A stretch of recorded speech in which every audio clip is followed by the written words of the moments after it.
It's about 8 in the morning. It's day 2 of our verification exercise. We're in Thailand at Ban Mai Nai Soi refugee camp, just a short distance from Myanmar. The refugees have already come in. They've collected their documents. They're ready to go to verification. We've had a bit of a delay. The government wants to walk through the process. So you can see them right behind us at the entrance. So they're going to just make sure that everything is in order from their standpoint. We'll proceed this way as we go along. We have 25 verification stations for progress. Everybody has tested their equipment. We have to change this. This is all wired. We're not going wireless. We thought we may be able to do that, but at least for today, this is our first big intake. We're going to stay wired.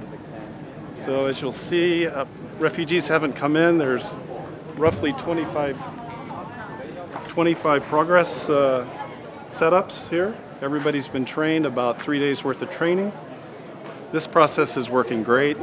This is where they go over the history. If there's any complicated cases, then they'll go to a litigation desk.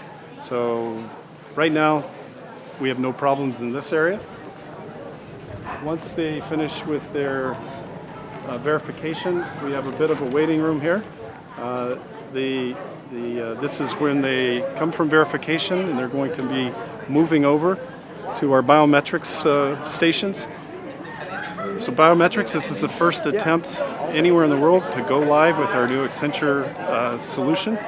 And so far, we've had really very few problems. Yesterday, we had a dry run, and we had to tweak a few things. As you see, we have a lot of young camp volunteers. They have been trained. These guys are great. They keep the process flowing.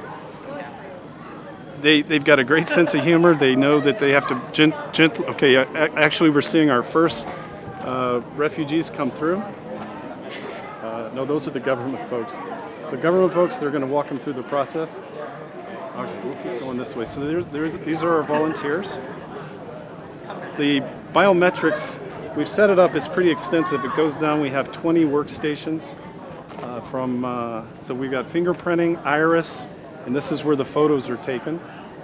So we'll just head over to one of these workstations here. We have two enrollers per table. We've got the backdrops, so they will start with the fingerprint verification and enroll on the fingerprints. First the right hand, then the left hand, and the 2 thumbs. Then the next are with the iris goggles. Please demonstrate our iris goggles. So they'll place those, and there's a red dot they have to focus on, capture the iris. Then what's the last step? Is the photos? Where's your? Okay, so we have the cameras mounted on a stand where we have lights. So we found that it's really important that the lighting is right.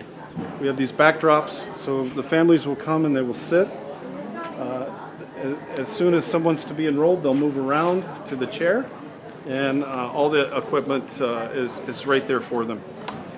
This process yesterday worked great. We had 200 refugees come through. We had a few problems with young kids and getting clean fingerprints.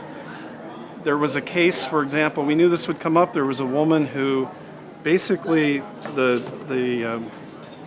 tips of her fingerprints from cooking and holding hot pans, it was impossible to capture the fingers.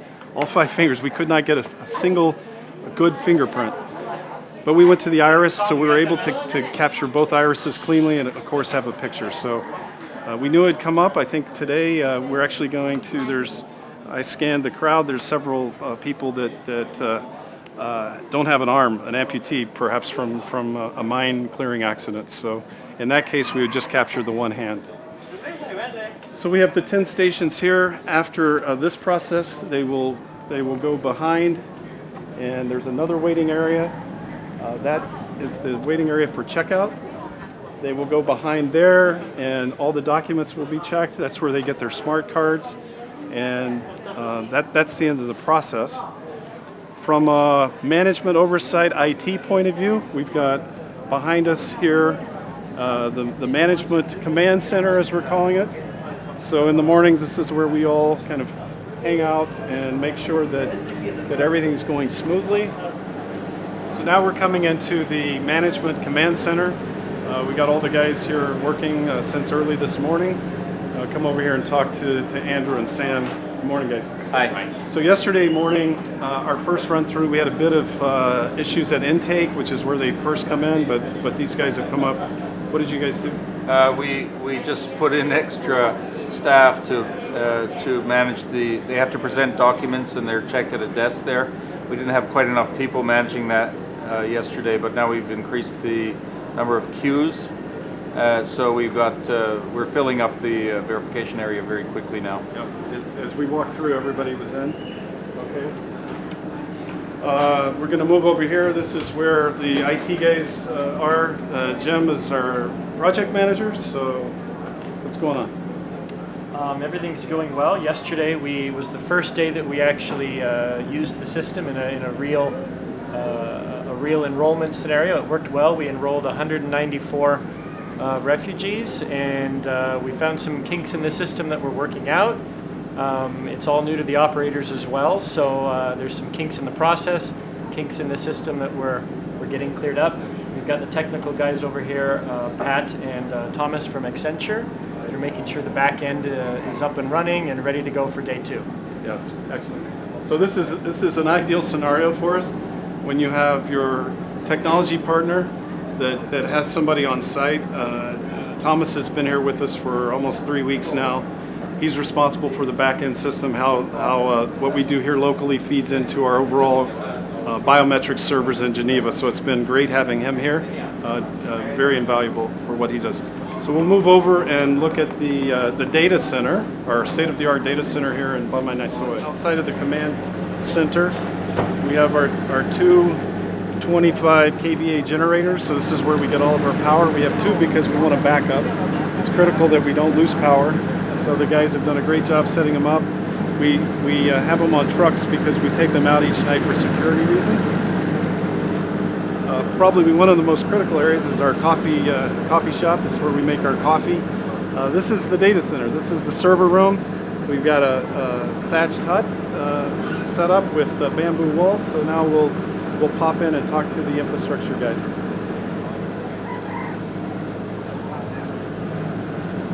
Okay. Yep. Thank you. So we're here with Cyril. Cyril, why don't you walk us through the infrastructure setup? Yeah. So here we have the server, the progress, the BIMS. I'm monitoring actually the system to see the top talker on the network. Basically, the network here. We have our routers, the main parts, the connectivity with the satellite, Alpistar, and the different equipment who run on the LAN side and to give the user the connectivity. What about you have a UPS set up here? Yes, we have a UPS at the back to make sure that the generator doesn't give us a bad power, so we maintain, we can see the equipment here at the back. We have also set a Wi-Fi connectivity, so we can see outside an access point just here close to the door, and we have also 2 other hotspots when the operation are going. Okay, why don't we walk out and we'll see the hotspot. Sure. Here we have one of the access points. We have 3 equipment like that to cover all the operations. We have different bands depending which system we are running.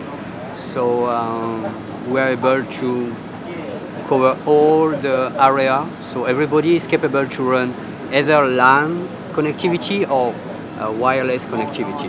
And through here we can get our email and exactly and talk back to Geneva? Yes, we can use a link application, so we can do video, we can do audio, whatever. Through the VSAT? Through the VSAT. And where's the VSAT? The VSAT is just at the back.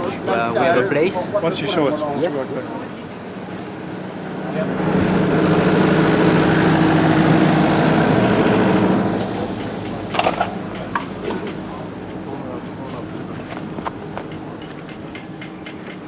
So here we have the VSAT, we are using the KU band, the size of the dish is 1.2 meters, bulk is 2 watts, and the bandwidth that we are using for This operation is 2 MB downlink, 1 MB uplink, so that's enough for all the operation.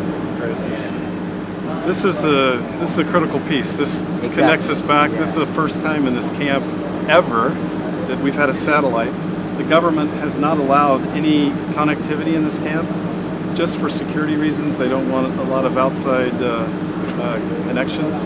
So a lot of the kids this morning, when we were setting up, came around. It's the first time they've seen a satellite. We can just look over here quickly. The intake is starting to fill up.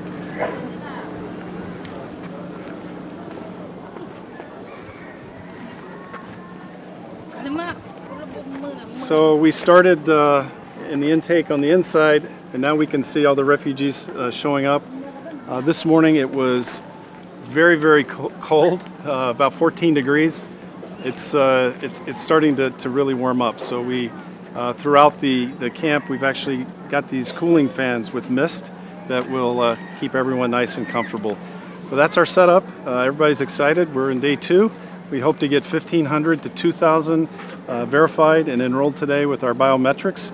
So there you have it.